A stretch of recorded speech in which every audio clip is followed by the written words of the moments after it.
kinaanzia, kile kinafanyikia hapa ni majibu kutokea sehemu isiyoonekana. Dunia kama ya kweli sio hii. Kama unahitaji kubadili vitu hapa, vibadilishe sehemu isiyoonekana.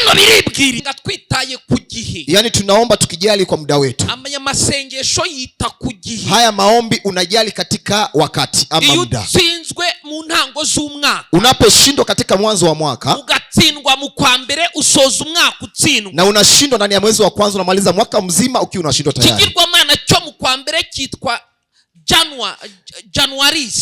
Miungu wa mwezi wa kwanza anaitwa Januaris. Januaris gikomoka kuri Janvier cyangwa January. Januaris natokea katika neno la Januari. Nimukoresha telefoni yanyu kirebaho muva kikarebaho mujya. Ukitumia simu yako fanya research, kinaangalia utokako na unakoelekea. Iyo utagitsinze muri uku kwezi kakubaho. Usiposhinda huyo miungu ndani ya mwezi huu itakuwa hatari kwako. Ushobora gusoza umwaka ugikingiranye nyuma y'umwaka. Haba umugisha haba n'umuvumo. Haleluya. Cyane haleluya. Haleluya. Abagihari haleluya. Wale wako hapa haleluya. Tusome ibyanditswe byera. Tusome maandiko matakatifu. Ngomerezaho narindi. Niweze kuendelezea pale nilipokuwa nimefungia. Mkristo wese, kila Mkristo yeyote, kwa musabye gukora action plan. Tulimuomba kufanya action planning. Ibyima nizakorana nawe muri uno mwaka. Na kile ambacho Mungu atafanya pamoja naye huyu mwaka. Twarababwiye amagambo y'Imana aboneka mu Migani 16:9. Tuliwaambia maandiko ya Mungu kupatikana kwenye Mithali 16 mstari wa 9. Ni wewe upanga huja Uwiteka kagushyigikira. Ni wewe unayepanga ni wapi unakoelekea, Mungu anakusupport. Twababwiye inzira 5. Tuliwaambia njia aina 5. Sukwiye gushingiraho ukora igena migambi, ambayo unafaa kusimamia ukifanya mpangilio yako kwenye mipango. Utarabyumvishe ajeho kandi muyikore vuba. Yule hakusikia aweze kuingia hapo na mfanye kwa haraka. Usoza ukukwezi mutayikoze, mkimaliza huyu mwezi kabla ya kufanya hivyo, ngo muyisengere, muweze kuiombea, mumenye ko muzaba mutsinzwe, mjue kwamba mtakuwa mmeshindwa tayari. Niyo mpamvu ejo tuba tunafita amasengesho. Ndio sababu kesho tuna mwanzo wa maombi. Kangaruke ku masengesho. Acha nirudie katika maombi. Ari utangire mukanya mu gitondo, ambaye itaanza kwa muda wa mbele kidogo asubuhi. Ayo masengesho, na hayo maombi, tugenda ukimbaraga zawe zingana, tembea nguvu zako zilivyo. Umuntu ugiye kwiyiriza bwa mbere, yule mtu anaenda kufunga kwa mara yake ya kwanza, bishoboka kamara iminsi 3. haiwezekani akamalize siku 3. Ariko wowe ni uzikumaze gusaza, lakini kama unajua wewe ni mkongwe umezeheka, fatiraho uyigerageze. Chukulia tu hapo na ujaribu hizo siku 3. Niba warakoze 2 ugeze kuwa kangahe? Kama ulijaribu siku 2 na ukazifanya, umefikia kwa siku ya ngapi? Niba warakoze 1 ugeze kuwa 2. Kama ulifanya siku 1 umefikia kwenye siku ya 2. Niba warakoze 1 urakora 2. Kama ulifanya siku 1 utafanya siku 2. Umva uko bimeze. Yani utesti ama uangalie namna ilivyo. Wale wako kwenye siku 2 muingie kwenye siku ya 3. Ntabwo ibyo birenze. Hayo mambo sio ya ajabu kweli. Kirindwi nyikora mbwiriza. Kwa sababu siku 2 na inaifanya wakati nahubiri. Madamu n'umuhamya.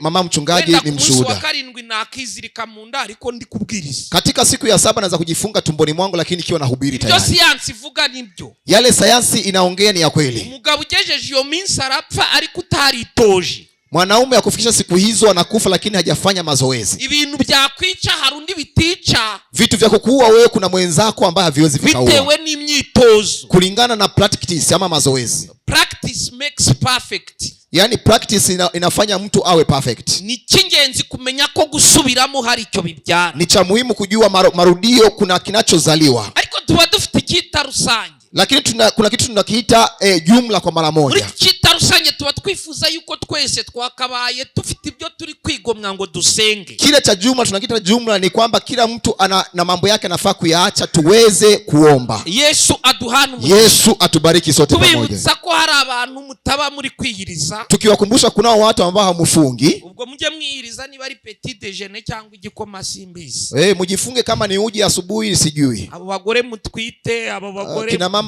wenye ujauzito, mimba, vitu kama hizo.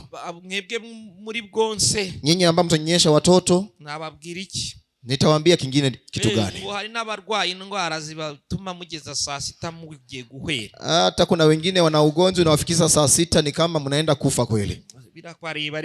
Inawahusu, acha ni mimi niendelee. Yesu aduhana umugisha. Yesu atubariki pamoja. Turayatangira mu kanya mu gitondo. Tutaanza maombi yetu kwa muda wa mbele kidogo asubuhi. Tusenga twitaye ku gihe. Yaani tunaomba tukijali kwa muda wetu. Amanya masengesho yita ku gihe. Haya maombi unajali katika wakati ama muda. Utsinzwe mu ntango z'umwaka. Unaposhindwa katika mwanzo wa mwaka, ugatsindwa mu kwa mbere usoza umwaka utsindwa. Na unashindwa ndani ya mwezi wa kwanza, unamaliza mwaka mzima ukiwa unashindwa tayari. Kigirwamana cyo mu kwa mbere kitwa Januaris. Miungu wa mwezi wa kwanza anaitwa Januaris. Januaris gikomoka kuri Janvier cyangwa January. Januaris inatokea katika neno la Januari. Nimukoresha telefoni yanyu kirebaho muva kikarebaho mujya. Ukitumia simu yako fanya research, kinaangalia utokako na unakoelekea. Iyo utagitsinze muri uku kwezi kakubaho. Usiposhinda huyo miungu ndani ya mwezi huu itakuwa hatari kwako. Ushobora gusoza umwaka ugikingiranye nyuma y'umwaka. Unaweza maliza mwaka ukiwa umekifungia nyuma ya mwaka. Na masengesho atwinjiza mu mwaka mu buryo bw'indenga kamere. Ni maombi yanatuingiza katika mwaka mzima katika namna ya hali ya juu. Muri aya masengesho turwanya ibigirwamana byose bigenga amezi. Katika huyu mwezi tunapambana na miungu ambaye inapambana na miezi zote za mwaka mzima. Turabikora kugeza tugeze mu kwa 12. Tunayafanya paka tukifikisha mwezi wa 12. Turayasengera mu buryo bw'umwihariko. Tunayaomba katika namna ya kibinafsi. Yesu abaho. Yesu awabariki. Ibyo rero yarari kubabwira. Yale alikuwa akiwaambia. Kuwa mbere no kuwa kabiri n'uguhera saa 8. Monday na Tuesday ni kuanzia saa 8 kugeza saa 11 paka saa 11. Ariko kuwa gatatu nugufatiraho. Lakini siku ya Wednesday ni kuchukulia hapo kuanzia asubuhi paka jioni. Nugukomeza tusenga. Ni kuendelea tukiomba. Kandi kuwa gatatu tuba dukeneyemo ya saha yo gusenga mudaceceka. Na pia Wednesday tunahitaji kutenga ile saa nzima ya kuomba bila kunyamaza. Yesu aduhana. Yesu atubariki sote pamoja. Ihumugisha abashitsi mwadusuye. Abariki wageni ambao mtutembelea siku ya leo. Karibu mu ijambo ry'Imana. Na pia ni karibu katika neno la Mungu. Twinjire mu ijambo ry'Imana. Tuingie katika neno la Mungu. Ndashaka kugaruka gatoya. Nahitaji kurudi nyuma kidogo. Ikindi kintu cy'ingenzi. Katika kitu kingine cha msingi. Umuntu wese ugiye kumva inyigisho. Mtu yeyote anaenda kusikiza mafundisho haya. Umugore wawe n'abadahari cyangwa umwana. Mwenzako kama hayupo au mtoto wako. Ntabwo ngiye kwigisha gusa, ngiye ku active. Siendi kufundisha peke yake, naenda kufanya active. Utegetswe kusihutira kumwohereza inyigisho. Unaamrishwa yani kukimbilia kumtumia mafundisho haya. Esho uzabe wabikoze. Kesho iwe tayari umefanya hivyo. Byanza bikunze bariyeranja si minota myinshi. Yani ikatai ama ikubali watapenda, lakini si dakika nyingi. Bagomba kwiyeranja mukakihabwa vuba na vuba. Unafaa kujitahidi, unapewa kwa haraka sana zaidi. Mujya kurimenya isi y'umwuka murahita mugisangaho. Ukiingia katika jua ulimwengu wa kiroho mtapata mambo hiyo, mafundisho hayo. Uragiha umuntu wese wifuza kazagira umugisha muri uno mwaka. Utapatia ama utatumia mtu yeyote ambaye unatamani abarikiwe ama awe na baraka mwaka huu wote mzima. Umuntu utekereza ko wifuza katera imbere ka succeedinga katsindu uyu mwaka uze kukimuha. Yule mtu ambaye unatamani asucceed ama aweze kuendelea mbele ama ashinde, umkuje kumtumia ama umpatie. Isumba byose ibaho. Uwezo wa yote awabariki. Kadusome ibyanditswe mu buryo bwihuse. Tusome maandiko ya Mungu katika namna ya haraka. Kandi ngiye kuvuga. Na hiki naenda kukizungumza. Abapasteri bacyumve kurushaho. Wachungaji mkisikie kwa kiundani zaidi. N'abana banyu. Na watoto wenu pia mkisikie. Ni abandi batanyumva uko mbishaka. Hata wengine wasiponielewa na kunisikia ninavyotaka. Abapasteri n'abana banyu mucyumve kurushaho. Wachungaji na watoto wenu muweze kusikia na kuelewa kiundani zaidi. Isumba byose. Mweza wa yote awabariki. Katusome amagambo y'isumba byose. Tusome maneno ya Mungu mweza yote. Turi usome Yoshua 6. Tutasoma kitabu cha Yoshua 6. 12 tugeze 15. Yoshua 6:12 tugeze 15. Yoshua 2:12 mpaka 15. Turonya hita dusimbuka. Tutaruka hapo tena. Tuvuze Yoshua 6. Yoshua 6:14. Yoshua 14. Yoshua 14. Andika 14. Andika Yoshua 14. 12. 14:12. Yoshua 14:12 bageze 15. Yoshua 14. Turongeraho mpaka 15. 15. Yoshua 15. Nidusomaho ngaho. Tukisoma mahali hapo. Some Abahebrayo 13:3 gusa. Tusome Waebrania 3:13 peke yake. 13 gatatu wonyine. 13:3 peke yake. 13:3 gusa. Turasoza amagambo nshaka. Tutaweza kuyatamatisha maneno nayo kusudia au nayo. Kubara 6:24 kugeza 27. Hesabu 6. Kubara 6:24 kugeza 27. Kitabu cha Hesabu 6:24-27. Iri jambo nsoreza horyo. Hili neno nitakuja kulimalizia nalo. Ndashaka ko 95% kwijana ry'Abayisraeli muritunga mu mutwe. Nahitaji 95% la Waisraeli mlitunza kichwani. Chizemo babandi ba 5% batumva. Nimeweka wale wa 5% ambao hawaelewi ama hawasikii. Harabubwira ukagira ngo wari radio. Kuna wale unaambia unazania kwamba ulikuwa radio. Ariko abandi bose mushaka gutsinda uyu mwaka, lakini wengine wote mnapenda kushinda huyu mwaka. Reka mbasabe badufashe. Acha ni waombe waweze kutusaidia. Mvuze Yoshua 14:12 kugeza 15.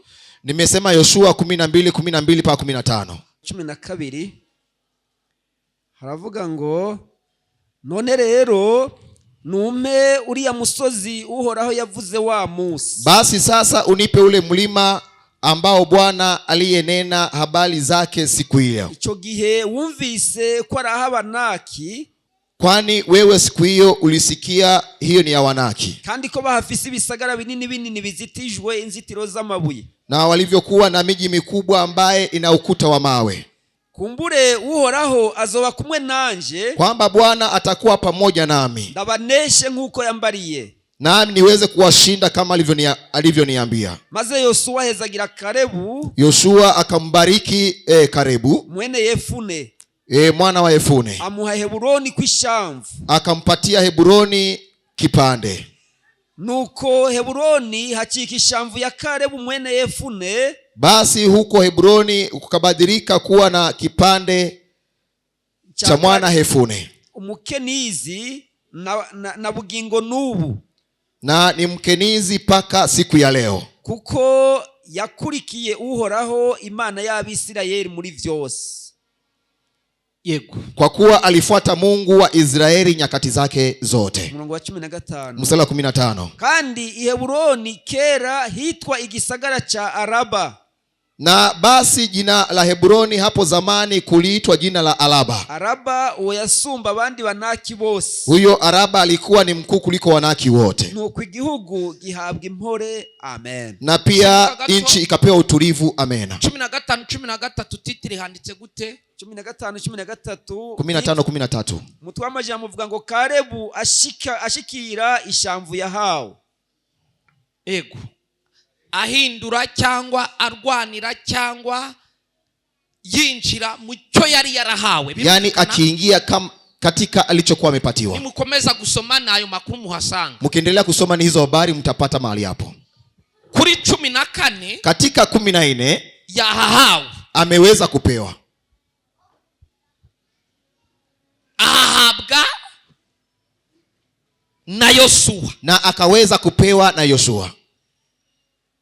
15 13 yaho 13 hapo araharwanirira, na akaweza kupigania mahali hapo. Birumvikanyaho? Sinaeleweka jameni? Agira ate? Araharwanirira, akapapigania, kandi yarahahawe, na pia alikuwa amekabidhiwa kama sehemu yake. Birumvikanyaho?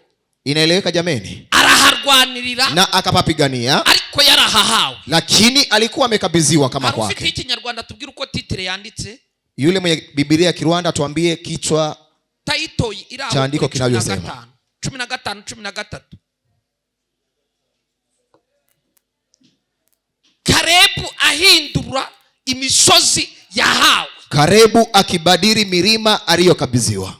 Yarayihawe, alikabidhiwa, no numva ibyasabwa gukora, na sikia anachohitajika kukifanya. Okay. Abayibura 13:3. Waebrania 3:3. 13:3. Waebrania 13:3. kwizera niko kutumenyesha yuko isi yaremwe n'ijambo ry'Imana. Imani ndio inatujulisha kwamba ulimwengu uliumbwa na Mungu. Nicho cyatumye ibiboneka, ndicho kilifanya vinavyoonekana bitaremwa mu bigaragara, ambaye havikuumbwa katika vinavyoonekana. Ibiboneka vya kuonekana ntibiremwa mu bigaragara, haviumbwi katika vinavyoonekana. Ibiboneka vya kuonekana bikomoka mu bitaboneka, vinatokea katika visivyoonekana. Tusome andi magambo twavuze, tusome andiko zingine tumesema kwenye Biblia. Nibadufashe vuba, watusaidie kwa haraka. Kubara 6:24 kugeza na 7. Hesabu 6 haravuga ngo Uwiteka guha umugisha, Uwiteka guha umugisha, Bwana akubariki. Aya magambo ndashaka yuko muyitaho, niko nabasabye. Umwaka wose uzashuru yibuka ayo magambo. Naomba haya maneno muyajari mwaka wote mzima, uishi mkiwa mnayakumbuka bado. Uwiteka aguha umugisha, akurinde. Bwana akubarikie na akurinde. Uwiteka akumurikishirize mu maso he, akugirire neza. Bwana akuangazie katika uso wake na kutende wema. Uwiteka kurebe neza, guha amahoro. Bwana akutazame vyema na akupe amani. Uko abariko bashirisha izina ryanjye ku Bisiraheli, ndivyo atakavyoweka jina langu katika juu ya wana wa Israeli, nanjye nzabaha umugisha, nami nitawabarikia. Amena. Ayo magambo arakomera. Haya maneno ni mazito kweli. Kuyashira mu mutwe biragoye. Kuyakalili kichwani ni vigumu kweli. Umva mu Cyongereza uko bavuze. Katika lugha ya Kizungu sikia andiko linavyosema. The Lord bless you and keep you. The Lord make his face shine upon you and gracious to you. The Lord fit his countenance upon you and give you a peace. So they shall put my name on the children of Israel, and I will bless them. Amen. Amen. Ubwo muze muri cya Cyongereza cy'aba Francophone.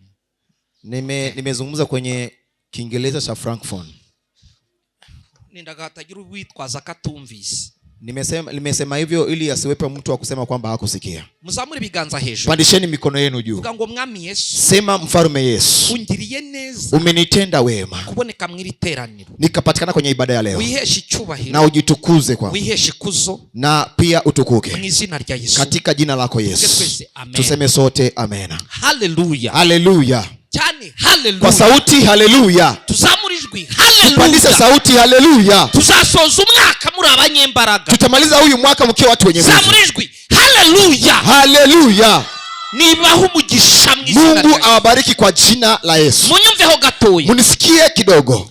Abantu bose bazi isi y'umwuka, watu wote wanajua ulimwengu wa kiroho, batari abanyamubiri, ambaye si watu wa kimwili. hari ikintu kimwe bazi. Kuna kitu kimoja wanachokijua. Bazi ko nta gihera hano. Wanaelewa kwamba hakuna kinachoanzia hapa, gihera hataboneka, na ambaye kinaanzia sehemu isiyoonekana. Ubwo bamwe babizi, hata kama wachache wanajua. Reka ntobore mbivuge. Acha nitoboe kwa kuzungumza. Ijambo ringize mu buzima. Neno limeniunga kwenye maisha. Niri mu Baheburayo 11:3. Ni hili katika Wahebrania 11:3. Menya ndizi mu ndimi nk'icyenda. Nizanie nalielewa katika lugha 9. Kuko ni ijambo ringize. Ni neno ambalo linaniunganisha mimi. Isi y'ibigaragara, ulimwengu wa vinavyoonekana, ikomoka mu bitagaragara, vinatokea katika visivyoonekana. Kuko ngo hari itagaragara, maana yake kuna asiyeonekana, niyo muyobozi, yeye ndiye kiongozi. icyo mubona, kile mnachokiona ikomoka hataboneka, kinatokea sehemu isiyoonekana. wowe ndeba, wewe ninayeona siku ya leo, ukomoka hataboneka, unatokea sehemu isiyoonekana. Biblia inakubwira ngo, Biblia inakwambia, nakumenye kera, nilikujua toka zamani, utaraba urusoro mu nda ya nyoko, kabla uwepo katika tumboni ya mama yako. Nakumenye, nilikujua utaraza hagaragara, haujakuja sehemu ya kuonekana.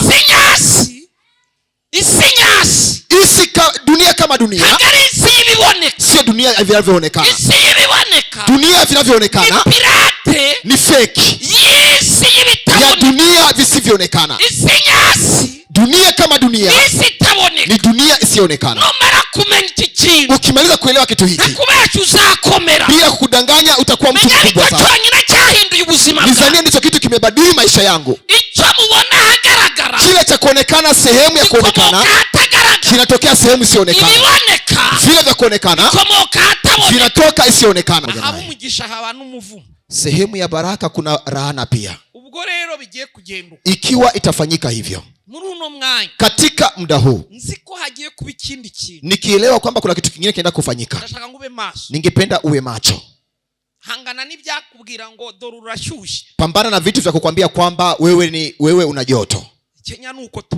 Kenya ndivyo tunaishi. Ikienda kuwa na joto inawekwa bidii kidogo, na ikienda kuwa baridi inaweka bidii katika ubaridi wake. Hakuna tatizo itakuja kuwa nalo pamoja yeye na Mungu. Haikui vuguvugu. Acha tuendelee kidogo na mnisikie. Msisikie nikizungumza hivi mzania kama nitakawia. Ningependa muamke mapema, mkipokee kile ambacho mnafaa kukipokea. Dunia ya uhalisia kama dunia, yule mtu ametambua na kuelewa Mungu anajua kwamba sio hii dunia inatokea sehemu isiyoonekana. Ni neno limesema hivi.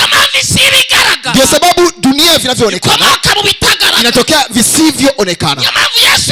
Ndio sababu Yesu akifundisha kuomba akaambia wanafunzi wake, kile ambacho unakihitaji ukiomba useme unachokitaka kifanyike hapa kama kifanyikavyo mbinguni. Sio hapa kinaanzia, kile kinafanyikia hapa. Ni majibu kutokea sehemu isiyoonekana. Dunia kama ya kweli sio hii. Kama unahitaji kubadili vitu hapa, vibadilishe sehemu isiyoonekana, na hapa vitajiamuru venyewe. Mtafiti amepatikana duniani. Dunia imekwepa katika awamu ya 99. Ni aitwaye Robert Einstein. Alisema huwezi pata kitu cha kubadilisha sehemu ya kuonekana na haujajua ulimwengu wa fikra ama ya mawazo. Wewe ambao uko kwenye kiwango ya kutambua kwamba yupo, wewe bado ni mchoko, kweli umechoka. Lakini dunia kama kweli ni dunia ya visivyoonekana. Na ikiwa wewe haujui, watu wa kiroho wa kweli hawaamini kwamba kujukwai kwamba inakuwepo katika namna ya kiajabu. Kuna kuwa na mpango umefanyika ili ukajukwae wewe. Hivyo watu wa logic ambao wamesoma hapa, haya mawazo hayawezekani. Lakini kila ambacho nakuaminisha wewe, siku itakuaminisha wewe. Kuna vitu haviwezekani katika logic na vinawezekana ulimwengu wa kiroho. Acha hapa niweze kupita kidogo. Wengi wanafananishia mahali hapo na hawajui kitu chochote mahali hapo. Ulimwengu wa kiroho una vipande viwili au vitatu. Kuna kipande cha kimungu na kipande cha kishetani, na kipande kama cha neti ambaye hakina sehemu ya makao. Hata kwenye watu ndivyo ilivyo. Kuna watu wa kiroho na tuna watu wa kimwili, na tuna watu wanaganga na pia wasiombe. Wao wanaishi katikati. Hata kwenye malaika iliwahi kutokea. Kuna wale wameingia upande wa Mungu na wale upande wa shetani, na kuna wale wamejichukua, na hapa pia hawezi kukosekana. Acha niendelee kwa haraka. Nizungumze na wale kusudia kuongea nao, wale wa kuelewa ulimwengu wa kiroho, wale wa kujua mambo ya kimungu. Hawaamini mahali hapa, wanatambua kwamba kunazo zingine nguvu ya sehemu isiyoonekana, na pia wanaziaminia kuliko za mahali hapa. Wanaamini vitu vya hapa havina maana sana kuliko vitu vya sehemu isiyoonekana. Acha nifupishe kwa sababu ya mambo natamani ondoke nayo. Cha kwanza, mmesikia aitwaye Karebu. Karebu ashaye kuambatana na Joshua. Wakaenda batera ari babandi 12 bajya gutata Kanani. Yani wakawa wale 12 wakwenda kupeleleza Kanani. Bahindukiye walipogeuka haboneka bavuga mu mubiri nyine. Kukapatikana watu kutoa habari kimwili. 10 wose. Watu 10 wote batanze amakuru y'urucantege. Wale walitoa habari ya kuvunja moyo. Kuko bavugiraga mu mubiri. Kwa sababu walizungumzia kimwili. Bibutse ko kandi. Niwakumbusha tena. Abanyamubiri bavuga mbere. Daima watu wa kimwili wanazungumza kwa mara ya kwanza. Na hapo nimepita kidogo. Asiwepo wa kunifuata. 10 bamaze kuvuga. 10 walipomaliza kuzungumza. Abandi bagize ngo byarangiye. Wengine walizania ndio mwisho kabisa. Joshua na Kalebu nao bazamurikiye. Joshua na Kalebu naye pia wakainua mkono wao. Ariko natwe mubagiye guteta turi. Wakasema katika wale waenda kupeleleza nasi pia tumo. Na baba bahijabo. Wao pia wakapewa nafasi. Babatare bagiye kuvuga. Wao wakiinua neno kwenda kuzungumza. Bashatse kubabaza niba abandi babeshaga. Walitaka kuongea kama wengine walikuwa wanaongea uongo. Wale wameambia kwamba ni kweli. Igihugu kwa kimeze nuko. Inchi ilivyo ndivyo mlivyoambiwa. Lakini mkitutuma kupeleleza. Natubwiye kuribaka igihugu ari cyiza. Yani wamewaambia kwamba inchi ni nzuri. Natubwiye kwita ku bwiza bw'icyo gihugu. Mmetuambia kujali katika uzuri wa nchi hiyo. Baterura ayo maseri bakayereka. Yani wanainua siri hizo na kuonesha. Igihugu cyo ni cyiza. Inchi yenyewe ni nzuri. Twagishimye. Tuweza kuipenda. Na kutinjiramo. Na pia kuingia nchi yenyewe. Tuzakinjiramo. Tutaingia nchi yenyewe. Ntabwo Imana si kwamba Mungu yakoresheje Mose ametumia Musa ngatubwire kujya kwigera ku banaki, atuambie kwenda kujipima kwenye wanaki. yagutumye kumenya ko gisobanutse. Ametutuma kujua kwamba kinaeleweka. Hari igihugu kitubereye. Ni nchi ambayo inatufaa. Baraterura baravuga ngo wao wakazungumza kusema kwamba ikiwa Bwana tufurahia nta kindi bisaba, hakuna kingine inahitajika. Niba biturutse mu mugambi w'Imana, kimetoka kwenye mpango wa Mungu, tuzatsinda, tutashinda. Abandi bose baraterura wengine wote wakainua neno wakazungumza. Bigezaho walipofikisha hapo, mvunaguye nikifupisha kidogo, basa abandi 10 barabihorera, Musa wengine 10 akawanyamazia, akachukulia watu 2 ambao wanaeleweka, aringiza mu ihema ry'ibona, akaingiza katika hema la makutano. Ntiyari Umwisiraheli, Kalebu hakuwa Mwanaisraeli, yari yaricometse, alikuwa amejiunganisha na wao. Kalebu byari ikibazo, Kalebu ilikuwa tatizo, lakini Mungu itungurwa n'umunyamahanga, akashangazwa na mtu wa kigeni Imana yabo ambaye anaamini Mungu wao namna hiyo. Haleluya, haleluya. iramwe buryo yizeye, akamwangalia namna imani yake, Mungu akatumia Musa. Ubwirire Kalebu, akamwambia Kalebu, tubwunyamaye mu butayu, kwa sababu ya jangwa ni Kanani hata Kanaani kufikisha. Ngufitie message, nina ujumbe kwako. Imana waje gushaka, huyu Mungu umekuja kumuomba leo. Imana ushaka, huyu Mungu namtafuta, ishaka nguyemere mu butayu, anahitaji mkubali kwenye jangwa uzahinguke Kanani, ili uweze kutokelezea Kanaani. Uyemere kitanguru yawe, mkubali kama atoa uzao utarabya, na kabla hujazaa. Uyemere kigabura, mkubali kwamba analisha utaranarya, na kabla ukule chakula. Uyemere ko yambaye, mkubali kwamba anavalisha watu na ikiwa umevaa uchi bado. Ikiwa nikubali katika jangwa, hata Kanaani takufikisha. Alipomkubalia kufika Kanaani, alipomruhusu kufika Kanaani, alimwambia Kanaani, hautaishi sehemu ya mtu yote anapoishi. Wewe utakaa Hebroni. Hapo kuna mnaki mkubwa hapo. Hapo ndipo kuna kuwa ikulu. Huwezi kuishi katika sehemu ya uchi. Wewe mwenye imani hautaishi sehemu ya vurugu. Mkifika mahali hapo, sehemu ya mnaki mkubwa utaishi. Ukinikubali kwenye jangwa, sehemu ya mnaki mkubwa utaishi. Piga haleluya. Sehemu ya mnaki mkubwa utaishi hapo. Kama nielewa, piga haleluya niwasikie. Niwakumbusha kidogo. Purpose, lengo langu si hizo habari. Hapana. Lakini alipofika kule, wengine wote waliweza kugawanyishwa. Mnaki mkubwa, yani wakabaki wanaogopa kufika pale. Yoshua sehemu aliyokuwa anaiweka, akasahau yale Mungu aliyesema juu ya Kalebu. Kalebu kueneza miaka 85, akamuingilia kwenye ofisi na akamtambulisha kwake, kumkumbusha. Akasema, unakumbuka kile Mungu alisema juu yangu? nikiwa na miaka 40 ntabwo yigeze imbwira ko muzangirira impuhwe. hajawahi kuniambia mtanihurumia. yambwiye aho nzatura. Aliniambia sehemu nitaishi. nabyizeho rero. Na pia nimeweza kutafakari, nafashe imyanzuro. nimechukua maamuzi. ndashaka gutura aho Imana yamvuze. Ningependa niishi sehemu Mungu alisema niishi. mfite 40. Yale Mungu alimeninenia nikiwa na miaka 40. Inawezekana mimi nimezeeka, lakini ahadi haijazeeka. Na sehemu nimeamkia, nitasema kile ambacho Mungu alinena juu ya maisha yangu. Akasema natamani kitu gani? Nimekutokea kwa sababu maalumu. Nimekuja unibarikishe, yaani unipianishe kile Mungu alisema juu yangu. Wao walikuwa wanajua kwamba wanapianishwa kiroho. Inabidi ushindie kwanza kule, ukaza gutsindira kuri tele, na unakuja kushindia kwenye uwanja.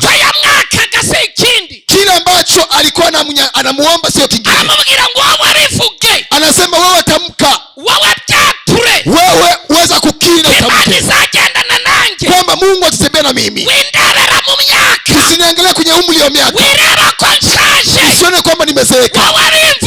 Wewe tamka juu ya maisha yangu. Wewe niruhusu niende. Wewe nipe ruhusa. Wewe nikabidhi kwenye kinywa chako. Nikabidhi kwenye kinywa chako. Wewe ndiye kiongozi wangu. Nipatie kwenye kinywa chako nikuonyeshe.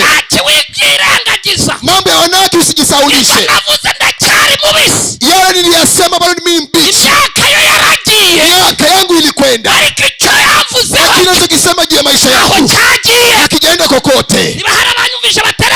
Kama kuna watu wapiga haleluya, unisikie kidogo. Nifike mwisho na kusudia kuongea. Yaani kikawaida Wayahudi wanakubali kwamba kushindwa kwa mtu inasababishwa vitu viwili: kushinda kiroho na wanashinda kimwili. Hawaamini kwamba watashinda sehemu moja. Wakishaambiwa kiroho, wanatembewa akielewa kwamba wanasapotiwa. Haleluya. Ni katika kiroho na kimwili. Haleluya. Muweza wa yote awape baraka. Tumesoma maneno ya Mungu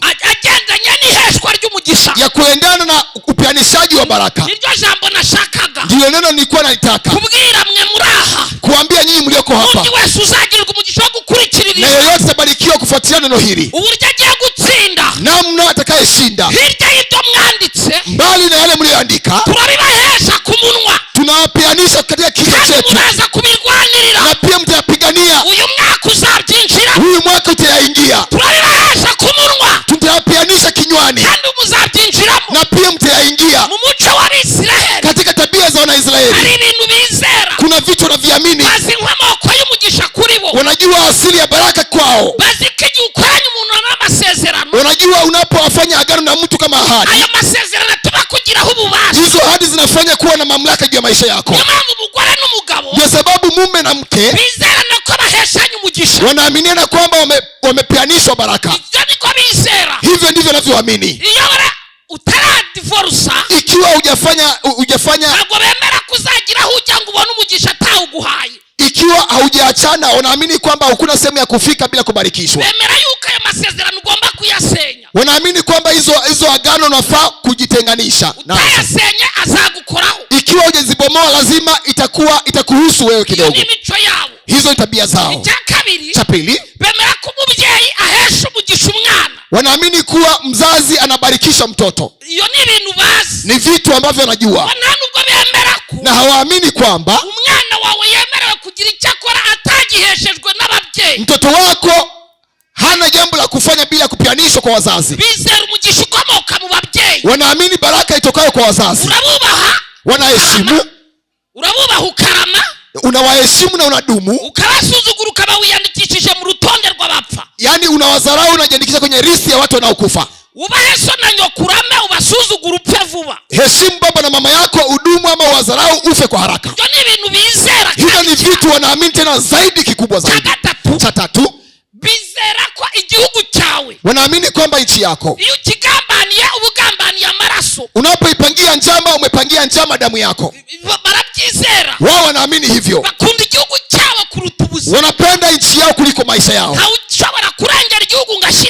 Hakuna kusubutu kupima nchi yao, kuweka hesabu kwa nchi yao. Hivyo ndivyo wanavyoelewa wao.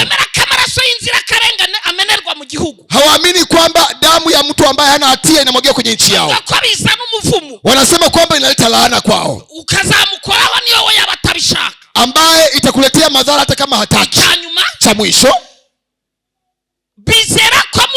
wanaamini kwamba kati yao wana watu ambao ni maalum wa kubarikisha baraka, wale makuhani na wengine. Hata siku ya leo waliweza kutenga wengine makuhani 100 kila upande ama maeneo yoyote. Yani wana namna ambayo wameipangilia. Wanatembelea kwamba watoto wao kipindi umefanyisha sherehe, unafaa kuwa mmoja kati yao, anafaa kuwa mahali hapo, ili sherehe zako zidhihirishe kwamba Mungu alikuwa katikati ya sherehe zako. Hayo sitakawia kidogo. Na wanaamini wakati umefanya hivyo, unafaa kujitahidi, iwe una shukrani umepangilia, unalipatiana kwa mmoja kati ya hao. Yani kila maeneo wanaiwekelea mpangilio. Mtu haishi sehemu anayopenda, hapana. Kila maeneo ina mtu ambaye anaongoza vitu vya hapa. Ninamaliza, msijali. Ikiwa umefanyisha sherehe, ikiwa unashukuru mwanao umemaliza masomo, huyo mtu anafaa kuwa mahali hapo. Yani mnamwacha ama mnamruhusu anakula mbele ya yule mtoto aliyemaliza masomo yake. Akimaliza na ikawa mna moja kati ya vitu mmepanga na mnamkabidhi, mnaendelea desturi zenu. Wale wataenda huko na kuna wale wanatufuatilia wako upande huo. Hivyo ndivyo wanavyoamini. Yani ubarikisho wa baraka. Yule aliyezaa yeyote katika asubuhi ya alfajiri mapema anajua lazima cha kutangulia ni kubarikisha mwanawe. Anajua kushinda sehemu ya kuonekana vinatokea katika sehemu isiyoonekana. Ndio sababu aitwaye Musa anainua mikono yake, Wanaisraeli wanashinda. Na akishusha mikono yake wanashindwa. Wanamtafutia watu wa kumshikilia mikono yake. Wao wanaamini zaidi kupitiliza. Yani wanaamini ulimwengu wa kiroho kiwango kingine. Wanajua kushusha mikono moja kwa moja ni kushindwa. Inaeleweka nachokuwa nakizungumza. Yani pointi yangu ile ambayo nakusudia kuongea imefikiwa. Yani tumesoma maneno nataka kuyaeleza kwa haraka sana. Niyatafute kwenye lugha ya Kirundi. Sikia andiko linavyosema, Uwiteka aguhe umugisha akurinde. Bwana akubarikie na akurinde. The Lord bless. Uwiteka aguhe umugisha akurinde. Bwana akubarikie na akurinde. Nimwumve iryo jambo. Sikia neno hilo. Uwiteka aguhe umugisha. Bwana akubarikie. Buri murongo wose urimo ibintu bibiri. Kila mstari yote una vitu viwili. Ndashaka ko mubyumva mugataha. Nahitaji muyasikie mwende nyumbani. Ijambo rya mbere. Neno la kwanza, Uwiteka aguhe umugisha akurinde. Bwana akubarikie na kukulinda. The Lord bless you and keep you. Bless. Hii blessing mu Giheburayo byitwa baraka. Kiebrania ni baraka. Hii baraka ni umugisha. Baraka ni baraka yenyewe ya uhalisia. Nuguhabwa ikintu. Yani ni kupeanishwa ama kupewa kitu. Noneho icyo hawe na kile ambacho umepewa, keep akurinde na akujendeho. Yani akulinde maana yake akutembelee. Gutera imbere, kupiga hatua, kusonga mbele, kwakira gusa, sio kupokea peke yake. Nino kurinda ibyo wakiriye. Kuna kulinda kile ambacho ulikipokea. Aranyumvishije? Wamenielewa jameni? Nago gukira si kwamba kupona ama kutajirika, ari ukubona amafaranga, ni kuweza kupata pesa. oya ni n'uburinzi bwayo, Ni ulinzi, na pia kuna ulinzi wake. aguha umugisha Akubalikie kandi akugendeho. na pia akutembelee. Bari kunyumvara? Wananielewa Aguha jamani? umugisha Akubalikie kandi mugendane, na pia utembee pamoja naye. biri kumvikana? Inaeleweka jamani? Wakira umugisha, Unapokea baraka as empowerment. Imana ikora empowerment. Imana igushyigikire, iguha umugisha. Mungu akusapoti na kukubariki. Hari kuguhabwa umugisha, kuna kupewa baraka, hari no kurinda ibyo wakira, na kuna kulinda ulichokipokea. baranyumvishije? Mumenelewa jamani? Nikiri jambo rivuga, Ni kitu gani neno hili inakusudia kuongea? iguha umugisha ariko ikugendeho. Akubariki lakini atembee nawe. Yesu aduhana umugisha. Yesu atubariki pamoja. Iguha umugisha ariko ikugendeho. Akubariki lakini atembee pamoja nawe. Uwiteka akumurikishirize mu maso he, Bwana akumulikie, akuangazie katika uso wake, akugirire neza. na pia akutende wema.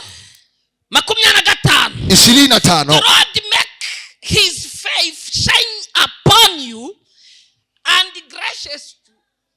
Uwiteka Bwana akumurikishirize mu maso he. akuangazie nuru ya uso wake. Iyi akumurikishirize mu maso he, Hii ya kukuangazia nuru ya uso wake nugutuma ubwiza bw'Uwiteka buba muri wowe. yani ni kufanya nuru ya Bwana kuwa kwenye maisha yako. Ubwiza bw'Uwiteka Yani nuru ama uzuri wa Bwana bukumurikira hujya, ukuangazie sehemu uendako. aranyumvishije? Mumenielewa jameni? Ubwiza bw'Uwiteka, Uzuri wa Mungu, amaso y'Uwiteka macho ya Bwana, nakubeho wowe. na akawepo juu ya maisha yako.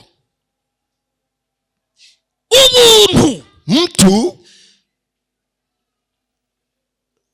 akugirire neza, akutende wema. kuba afite izindi ndimi, Katika watu wenye lugha zingine, iyi ni grace. hii ni grace.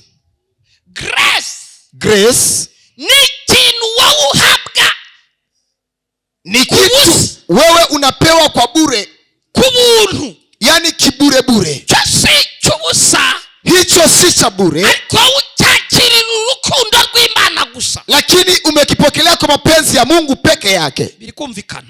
Inasikika jameni? Uwiteka Huyu Bwana akumurikirize mu maso he, akuangazie nuru ya uso wake, kandi na tena akuyobore mu byo ujya gukora, na akuongoze katika matendo na yale unapangilia kuyafanya, kandi mu byo ujya gukora na yale unaenda kuyafanya hagiramo ibintu ubonera ubuntu, iwepo vitu unavionea ama unavipata kwa favor, ibintu ubonera kuri grace, yani vitu unavipata kwenye grace, ibintu ubonera ku buntu, vitu unavipata kwa bure.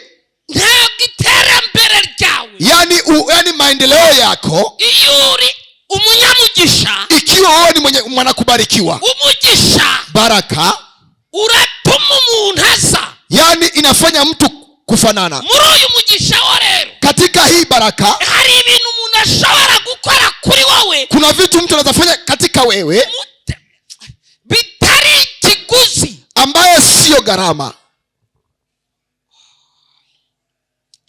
25. 25. Uwiteka kumurikishirize mu maso he, Bwana akuangazie nuru ya uso wake, akugirire neza, na akutende wema, kukugira neza mu zindi ndimi ni iyi grace ndi kuvuga, na kukufadhili ama kutenda wema. Ni hii grace inayozungumza. ndi gushaka uko mubyumva. Ndio sababu natafuta njia ya kuweza kuelewa.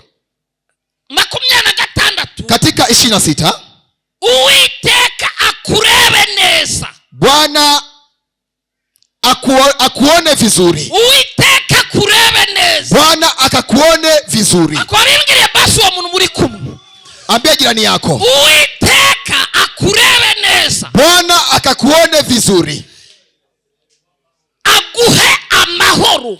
Bwana na akakupe amani. icyo bita ahul Kiitwacho ahul mu Giheburayo. Kiebrania.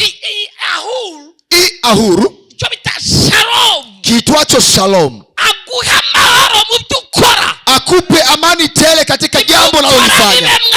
Yote unayoyafanya iwepo amani. Abana bawe baba Kwa watoto wako wote wawe amani. ahantu Sehemu hii murasanga harimo umugisha mtapata ndani yake kunayo baraka. uvugwa aha Yaani ya kusemwa mahali uri mu hapa. buryo butanu. Imo katika namna aina 5. Icyambere, Cha kwanza, Imana iha umugisha ubuzima bwawe. Mungu abarikie maisha yako. Muri izi ngingo Katika hizi pointi. cya kabiri, Cha pili, Imana iha umugisha konte yawe. Mungu abarikie akaunti yako. We kwinjiza bisohoka. Wewe usiingize vikitoka nje. Abantu benshi babasha kwinjiza, Watu wengi wana uwezo wa kuingiza, ariko bigahita bisohoka nibyo bari kuvuga. lakini havikawii, vinatoka mara moja. Imana irinde ibintu byawe gusohoka mu buryo butari muri gahunda. Mungu alinde vya kwako kutoka katika kwenye njia haiko kwenye mpangilio. Nibwo uzamuka, nibwo utera imbere. Ndipo unapanda viwango na kusonga mbele. Kubyinjiza ni kimwe, uburinzi ni ikindi. Yaani kuviingiza ni jambo moja na ulinzi ni jambo lingine. Uwiteka bikipinga, Uwiteka bikurindire Bwana kulindie vyako mu izina rya katika Yesu. jina lako Yesu. Uwiteka akumurikishirize mu maso, Bwana kuangazie nuru ya uso wake.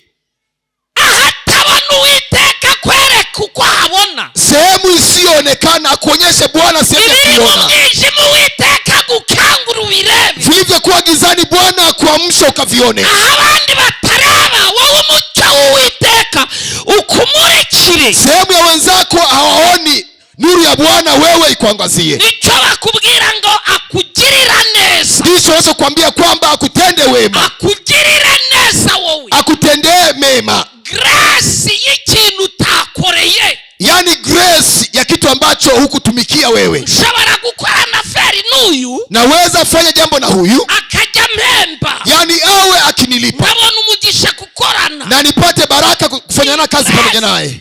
Hii ashobora grace kujya ku kazi agiye, naweza elekea kwenye kazi nikienda. yajya gusezera agasiga mdazi inzu ye, akampa inzu ye. Yaani akienda kuondoka anikabidhi nyumba yake. iyo yo sinayikoreye. Hiyo nyumba sikuitumikia. nicyo bari kuvuga ku Bisiraheli. Ndicho wanachokizungumza kwa wana Israeli. Uwiteka Bwana abahezagire.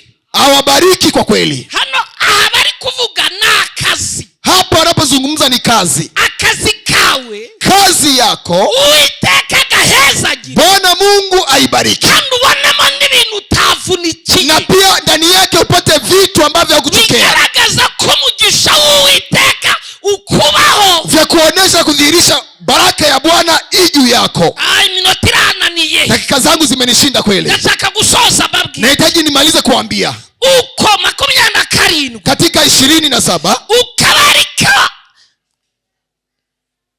abariko bashirije izina ryanjye ku Bisiraheli. hivyo ndivyo atakavyoweka jina langu juu ya Israeli. ikubivuga gutyo, Kuvizungumza hivyo, muraba muri gufata izina ryanjye mtakuwa mkichukua jina langu murishyira ku Bisiraheli, na kuliweza kulipachika ama kuliweka wana Israeli, kuribashyira hejuru, yaani kuliweka juu yao. ngo nibyo bituma mbaha umugisha. Ndivyo vinafanya mimi Bwana Mungu kuwabariki, ngo nanjye abana ba Isiraheli nzaba blessinga, nami wana wa Israeli nitawabariki. haleluya. Haleluya. hari ikintu nshaka gusorezaho. Kuna kitu ambacho nakilenga kukimalizia. umugisha Baraka ni ikintu kigari. ni kitu kikubwa zaidi. Imana ibwira bene Aroni, Mungu akaambia wana wa Haruni, nimusoma kuri 22 mkisoma katika 27 na 23 na 23, irababwira ngo Mungu anawaambia muramutse mubuze Aroni, endapo mkikosa ngo Haruni, mujye mwita mucakira abo bana babo, tayari mkamate hao watoto wao, ngo babaheshe umugisha, waweze kuwapianisha ama kuwabarikisha baraka, ngo kuko nibo bari butume kwa kuwa wao ndio watasababisha, barafata izina ryanjye watalichukua jina langu barigushyire hejuru, waweze kuliweka juu yako ugendane n'iryo zina, na utembee na hilo jina, ngo nibwo uzajya kubona umugisha, na ndipo utakuja kupata baraka. umugisha ni ikintu kinini, Baraka ni kitu kikubwa zaidi. umugisha ni ukwakira, Baraka ni kupokea, umugisha ni uburinzi, na baraka ni ulinzi. umugisha ni konte, Yani baraka ni umugisha account. ni ibintu byinshi bitandukanye. Baraka ni vitu vingi tofauti. Uyu mwaka Wa huyu mwaka ibyo mwapanze byose vyote mlivyopanga, ndahagarara mu nshingano, ninasimama katika mamlaka, izina ry'Uwiteka katika rikubeho. jina la Bwana liwe juu ya maisha yako. Banyumvishije abantu, Haujanisikia watu hapa. ndavuga ngo izina ry'Uwiteka rikubeho, Nasema jina la Bwana liwe juu ya maisha yako. izina ry'Uwiteka rikubeho, Jina la Bwana liwe juu ya maisha yako wewe. umugisha w'Uwiteka ukubeho. Baraka ya Bwana iwe juu ya maisha yako. Biblia yambwiye ngo Biblia imeniambia, ninjye mvuga ya magambo, ndiyo nikitamka maneno haya, Uwiteka aguha umugisha kurinde, Mungu akubariki na akulinde. akurinde uri mu muhanda, Akulinde kwenye barabara, akurinde uri muri business, akulinde kwenye biashara zako, arinde amagara yawe, alinde afya yako, satani ntayakore. shetani asiguse afya yako. Uyu mwaka wose Huyu mwaka wote Uwiteka aguha umugisha, Bwana akubarikie, akugendeho, akurinde, atembee juu ya maisha yako na akulinde, aguha umugisha gusa, na asikupe baraka peke yake, agendane nawe, na asitembee pamoja nawe, agukipinge, na aweze kukikipa, agukipi, aweze kuweka ulinzi juu ya maisha yako, agufate wowe, akuchukue wewe na kukushikilia, agendane nawe, atembee pamoja nawe akurinde. na akulinde. Ikindi, Kingine,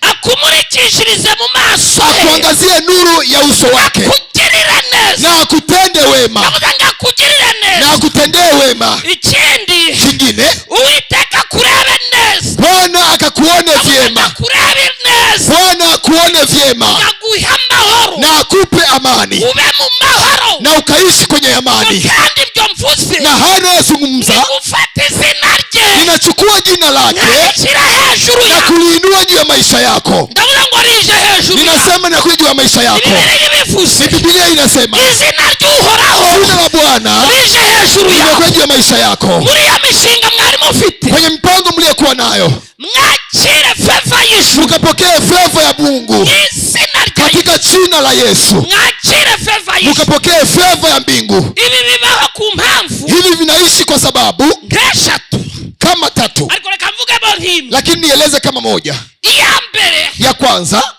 ukwiye kwizera ko unafaa kuamini kwamba Imana yawe Mungu wako, ni inkomoko y'umugisha. yani ni mwanzilishi wa baraka. Bibwira umuntu mwicaranye, Ambia jirani yako, mubwire ngo ibi bizakubaho, mwambie yatafanyika kwako, kuko Imana kwa usenga kuwa Mungu nayemuomba ni inkomoko y'umugisha. yeye ndiye chanzo cha baraka. Gutegeka kwa kabiri, Yani gutegeka kwa kabiri, Deuteronome Kumbukumbu la Torati 8:17, 8:17, mujye muhora mwibuka Uwiteka, mpende kukumbuka Bwana Mungu wenu, yubaha imbaraga yeye ndiye zibongesha, awatiaye nguvu za mu kuwezesha. izina rya Yesu. Katika jina la Yesu, Mwakire umugisha, pokeeni baraka, mwakire imbaraga pokeeni zibongesha. nguvu za kuwashinisha. Imana yawe ni inkomoko y'umugisha. Mungu wako ni mwanzo wa baraka. Habwa umugisha, Pewa baraka, izina ry'Uwiteka rikugendeho, jina la Bwana liwe juu ya maisha yako, uhabwe umugisha. na upewa baraka. Icyo ni icya mbere. Hicho ni cha kwanza.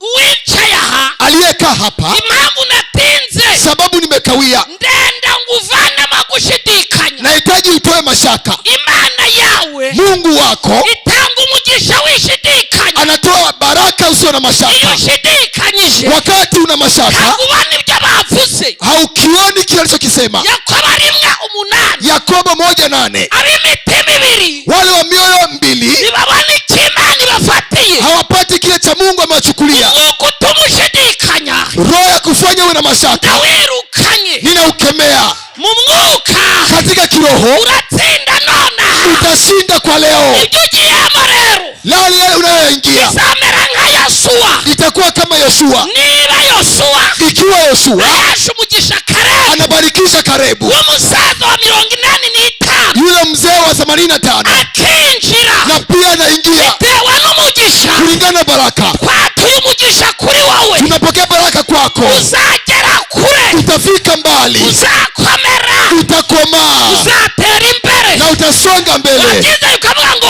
amen. Ukiamini sema amena. Ndakirisha izina ry'Uwiteka hejuru Nitaweka yawe. jina la Bwana juu ya maisha yako. Ntabwo ari wowe uzatsinda, Sio wewe unayemng'ang'ania. Imana ubwayo Mungu peke yake izagendana nawe, atatembea pamoja nawe, izakomezanya nawe. ataendelea pamoja nawe. Haleluya, Haleluya, haleluya. haleluya.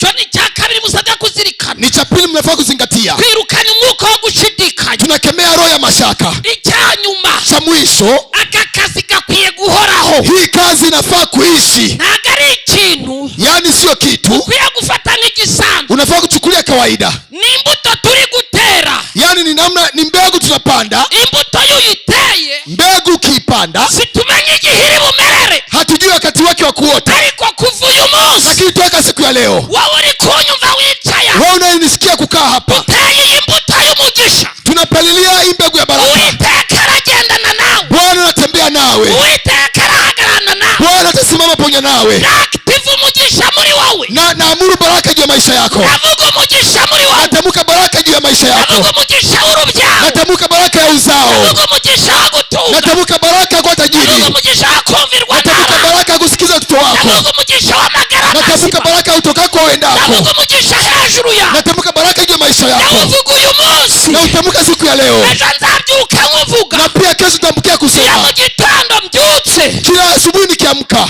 ndavuga aya magambo, natamka maneno haya. ndavuga ngo Mana ubiteho, Nasema Mungu wajali. ubarebe aho bari, Uangalie sehemu walipo. ubamurikishirize mu maso, Uangazie nuru ya uso wako. ubahezagire, Na ukawabariki. ubahe amahoro. Na ukawape amani. Aksida nshaka Sihitaji ajali. ibyo yambivuga, Haya nikiyaongea, nawe jya ufata indorerwamo nitakuwa nikichukua kioo, uyirebemo, nikijiangalia. uvuga ngo Uwiteka Useme Bwana arangenda imbere, anatangulia mbele, arampa umugisha, ananibarikia, arampezagira. atanibariki. Mu gitondo cya kare Asubuhi ya alfajiri, tubivuga, tamka hivyo. bibwire miriwari, Ambia kio chako, ihagararemo, simama mbele yake uvuge na ngo ukaseme, Uwiteka aguhe umugisha, Bwana akubariki, akurinde, akulinde. Uwiteka akumurikishirize Bwana mu maso akumulikia ye, mbele ya uso wake. Uwiteka akugirire Bwana neza, akutende wema. Uwiteka akurere Bwana neza, akuone vizuri, aguhe amahoro, akupe amani. uvuga ngo izina rye, Useme jina wite lake ku mutwe, juu juu ya maisha yangu, nubwo ibihe byaba bimeze nabi, hata kama hali ni mbaya. Satani yikubwira ngo wibivuga, Shetani kwambia usiseme, wivuga ngo randera neza, usiseme ataniangalia vizuri. wa nijoro natwanye n'umuntu, Hata usiku nimegombana na ntabwo mtu, kwiba ariko babyemera. hawakubali kwamba akubali. Grace, ubuntu Neema nibwo bukonta,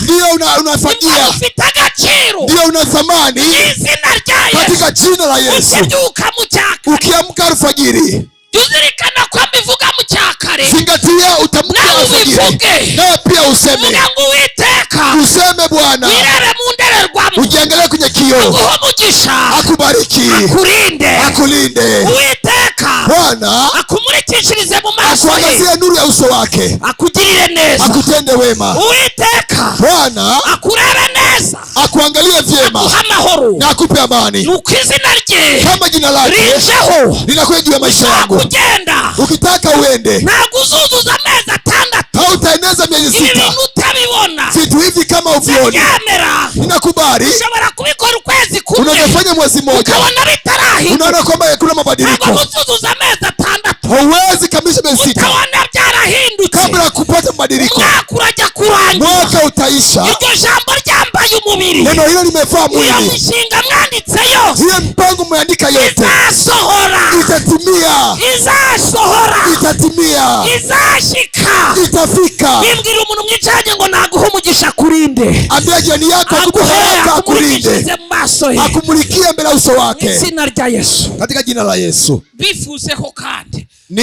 Niwatakie tena uno mwaka, huyu mwaka, nubona wagize igituma udaterana, yani ukipata tatizo la kufanya usishiriki ibada, kuvuga hili jambo mu cyumweru, tuweze kutamkia hili neno kwenye wiki. fata telefoni, Chukua simu yako, bizongera kwizera, vitarudi kuaminika tena. uyifate mu cyakare, Alfajiri piga simu uvuge yako, ngo iyeranje, umvuge ho ndagiye guhaha, jitahidi na jitamkie na kuhemea. uhamagara aba ba Debora umbuze, Uite kina Debora ukisema, uhamagara ba Pastor Valentina, mama mchungaji Valentina pale, navuze ngo nibinanga muzahamagara abana babo, useme kikatae, pigieni mtoto wao. cyumweru Katika wiki hii mbona umugisha, nipate baraka. mwebwe mwicaye biroroshe nimleka hapa ni rahisi. iki cyumweru Hii wiki nimugabane umugisha. naomba mpokee baraka. mugabane umugisha. Pokeeni baraka. Uwiteka arahiri. Bwana awape heri. Uwiteka amurikishije mu maso. Bwana awamulikie mateso Uwiteka wake. abatabare. Bwana awaokoe. Uwiteka abarinde. Bwana awalinde. Uwiteka abahe amahoro. Bwana awape amani. Amahoro mu muryango. Amani kwenye familia. Amahoro mu byo mukora. Amani kwenye kazi zenu. Amahoro mu kazi. Amani kwenye kazi. Amahoro kuri konte. Amani kwenye kaunti yenu. Amahoro. Amani. Amahoro. Amani. Amahoro. Amani. Izina ry'Uwiteka Jina la Bwana niribazeho iki cyumweru cyose. na likawepo juu ya maisha yenu wiki yote nzima. Jina la Bwana likugendeho umwaka ugushirane. niwatembelee mwaka uishe mu izina rya katika Yesu. jina lako Yesu. Wita mu biganza by'umuntu mwiri kumwe umubwire ngo shalom. Piga mikono ya mwenzako mwambie shalom. Mwambie shalom. Shalom. Mwambie shalom. Shalom. Mwambie jirani yako shalom. Mwambie shalom. Mwambie shalom. Shaka abantu batatu babwire Watu shalom. watatu waambie shalom. Haguruke tugende. Simama tumalize ibada Izina rya Yesu. katika jina lako Yesu. Uwiteka abahe amahoro. Bwana awape amani. Uwiteka abarinde. Bwana awalinde Izina rya Yesu. katika jina lako Tugiye Yesu. kwirukana abadayimoni Tunaenda kukemea mapepo mu bintu byacu. katika vitu Uyu vyetu. mwaka Huyu mwaka imishinga mwapanze yose izagerwaho. kwenye mipango mliyopanga itafikiwa. Dukomere Kristo amashyi Pigia menshi. Kristo Yesu makofi. Data mu izina rya Baba, Yesu kwa jina la Yesu Kristo turagushimye tunakushukuru kubwa rino kwa teraniro, ajili ya ibada ya leo, teraniro ry'umugisha. ibada ya baraka.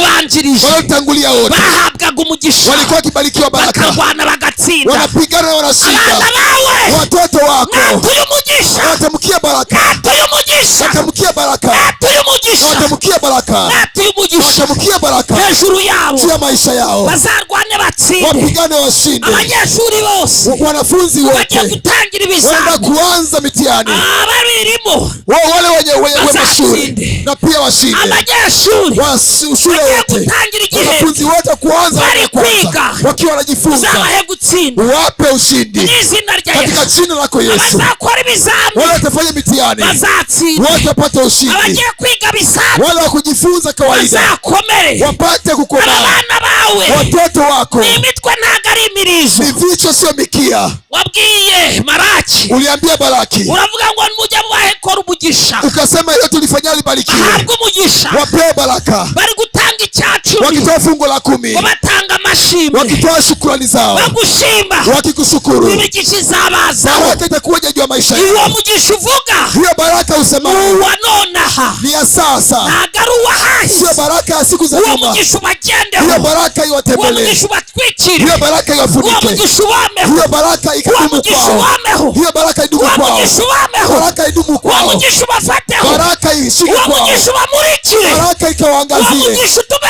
hiyo babona, baraka ifanye uwo waone, mugisha urinde hiyo iby'ababonye, baraka ilinde uwo watakiona, mugisha ubakwire, hiyo baraka uwo iwatoshe, mugisha urinde abana hiyo bawe, baraka ilinde watoto uwo wao, mugisha ubiteho. hiyo baraka Baba iwajali, amahoro, wawe baba salama, amahoro, wawe salama izina ryawe katika jina lako, rishyize hejuru yawe, nalinua juu ya maisha yao, izina ryawe jina lako Yesu rishyize hejuru nalinua juu ya yawe. maisha yao, Ngaho baha umugisha bali baraka kuko wabariki ijambo ryawe kama ryavuze. neno lako lisemavyo. Amen. Amena. Muhabwe umugisha. Mubarikiwe na Mungu. Ndavuze muhabwe umugisha. Ninasema mbarikiwe na Mungu.